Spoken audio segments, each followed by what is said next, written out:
سلام بنات، معكم نورا من يوميات نورا. نتمنى تكونوا بخير وعلى خير وانتم كتشاهدوا هذا الفيديو. اليوم فيديو جديد، وصفه جديده غادي نحضروا فيها واحد كروس بريوش اللي كيجينا رائع بزاف. العجينه ديالو كتجينا ناجحه 100%.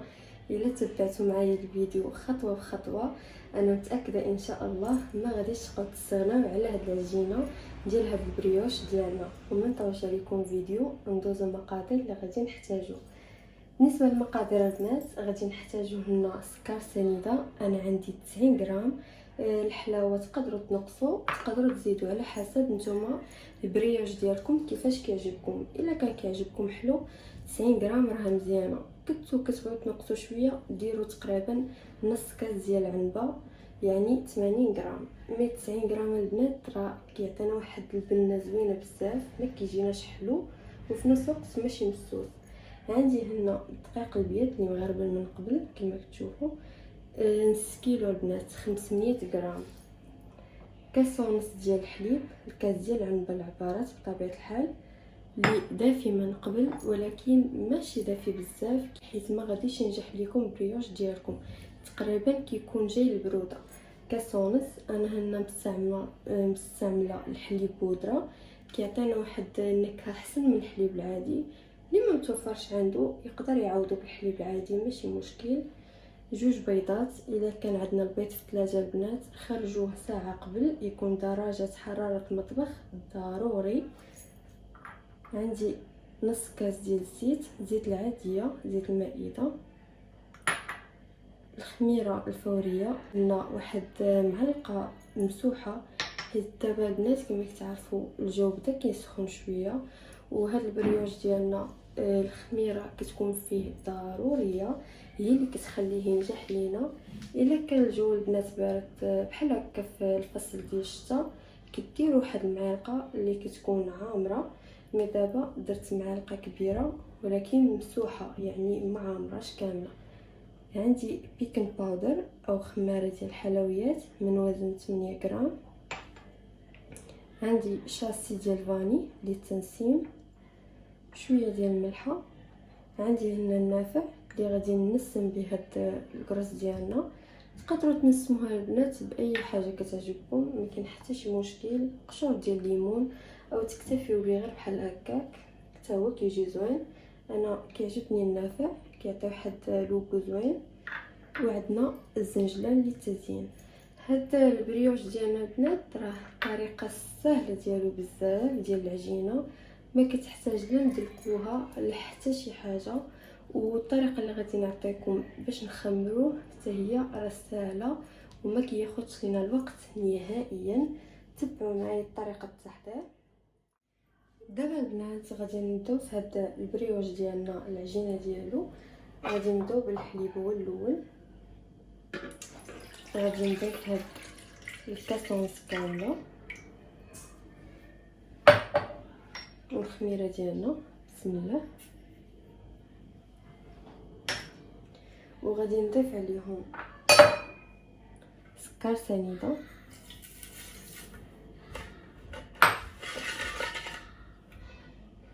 وغادي ناخد شويه من هذاك الدقيق ديالنا البنات، غادي نضيفو لهاد الخليط ديال الحليب والسكر سنيده والخميره غير شويه، وغادي نخلطهم باش ينسجموا لينا. دابا البنات من بعد ما حركتهم هكا شويه غادي نغطي عليهم بفيل اليمونطير، ماشي غادي نخليه حتى يخمر، غادي نخليه. دابا البنات غادي نعلم على هاد الخليط ديالنا، ما كنخليوش بزاف نهائيا كما قلت لكم.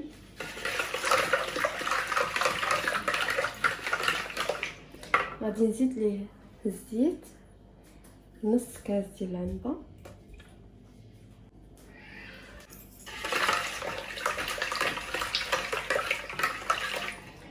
وغادي نزيد لهم هذا البيض. غادي نضيف في الاول بيضه كامله،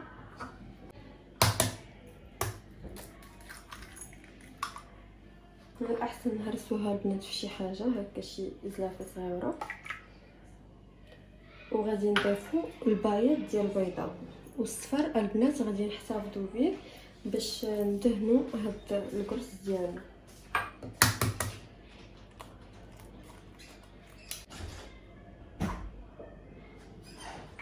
غادي نضيف البياض ديال البيض والصفر غادي نحتفظ به.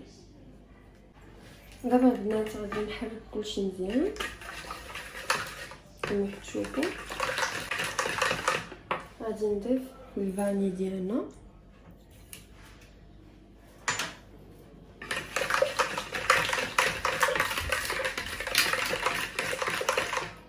بالنسبه للخميره البنات غادي نخليها تقريبا حتى نقرب نكمل هاد الدقيق. غادي نبدا دابا نضيف هاد الفورس ديالنا او الدقيق الابيض. ما نضيفوش البنات الدقيق ديالنا كامل في مره واحده، لا عمركم نضيفوا الدقيق ديالكم في مره واحده. حاولوا دائما تقسموه على 3 ديال المرات، يعني اي كميه عندكم قسموها على 3 مرات. غادي نحرك وفي نفس الوقت نزيد بشويه بشويه نحركو.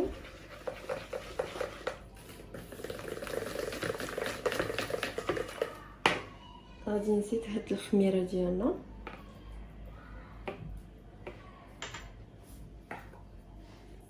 ونزيد الدقيق. غادي نستمر بهاد الطريقه البنات حتى نكمل هاد الدقيق ديالي كامل، وها نتوما معايا.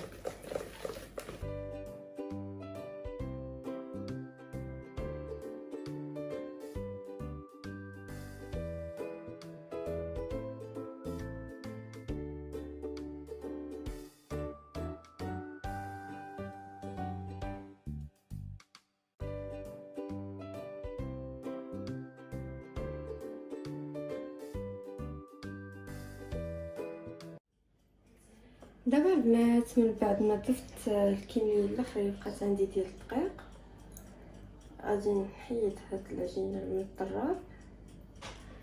هو العجينه ديالو البنات راه كتكون لينا كتلصق بحال هكا، ما كتكونش لينا ثقيله نهائيا، غير هي كنخدموها بحال هكا كما كتشوفوا، يعني غير بايدينا.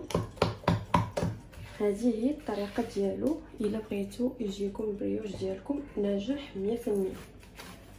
اما العجينه ديالو البنات الا كانت ثقيله راه ما كيجي زوين نهائيا. البريوش كيبغي العجينه تكون خفيفه بزاف، ماشي خفيفه البنات عاوتاني تخليوها جاريه، راه بحال هكا كتكون كتلصق ولكن ماشي جاريه. غير هو كنخدموه بايدينا مزيان بحال هكا.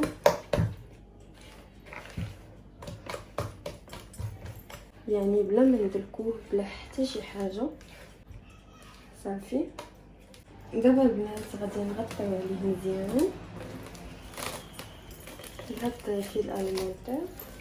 ما كنجمعوها البنات من الجناب ولا حتى شي حاجه، بحال هكا غير نخدموها بايدينا مزيان.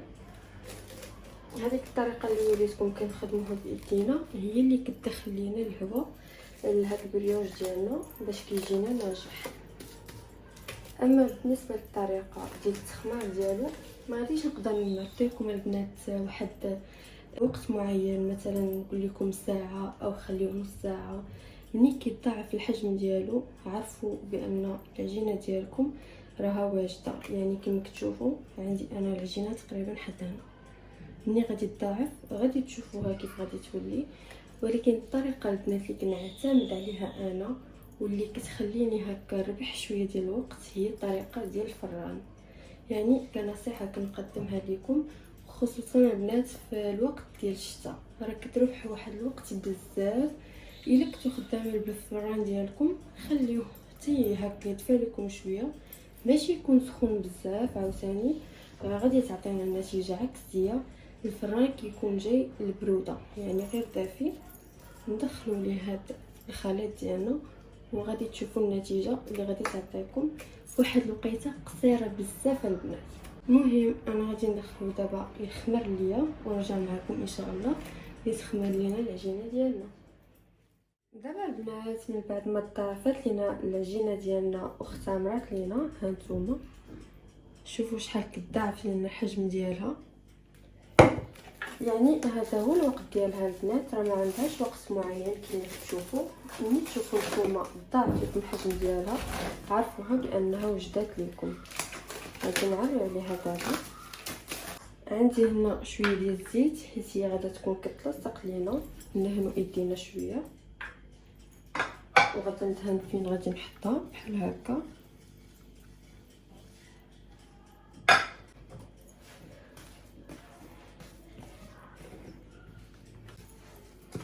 غادي ننزلها كامله. دابا البنات غادي ناخذ الميزان باش غادي نديرهم كرات، يعني قد في العبار. بطبيعه الحال نخدموا بالزيت باش ما يتلصقش لينا.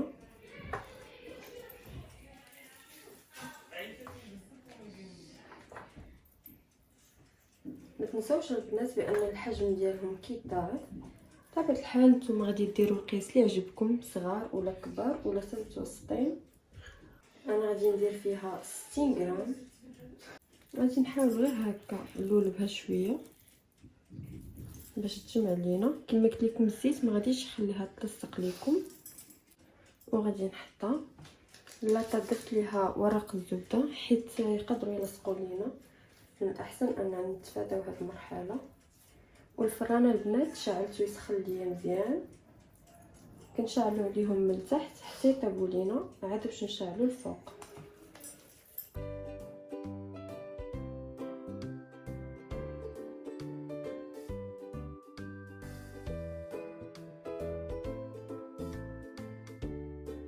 دابا البنات من بعد ما كملت هاد الكرات اللي عندنا كما كتشوفوا نتوما البنات، قد ما هكا لقيتو تباعدوا مع بعضياتهم تكون النتيجه احسن، حيت هما راه كيضاعف لينا الحجم ديالهم. ضروري انكم تباعدوهم. هاد الصفر ديال البيضه اللي احتفظنا به غادي نزيد عليه قهوه سريعه الذوبان.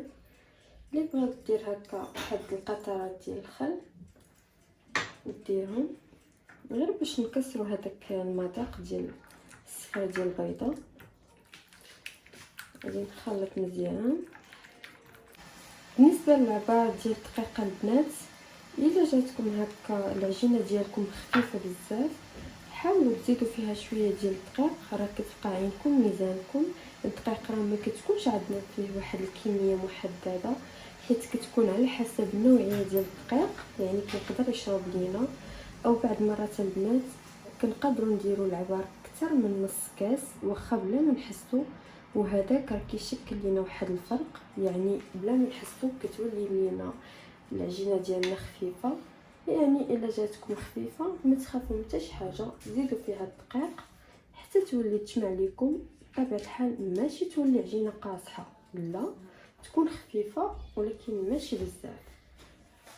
المهم البنات انا غادي نستمر بحال هكا، غادي ندهنهم مزيان بهاد الصفر بيضه وغادي ندخلهم الفران يطيبوا كما قلت لكم من التحت يطيبوا لينا، عاد باش كنقربهم الفوق كنشعل عليهم. ونتلاقاو ان شاء الله في الشكل النهائي.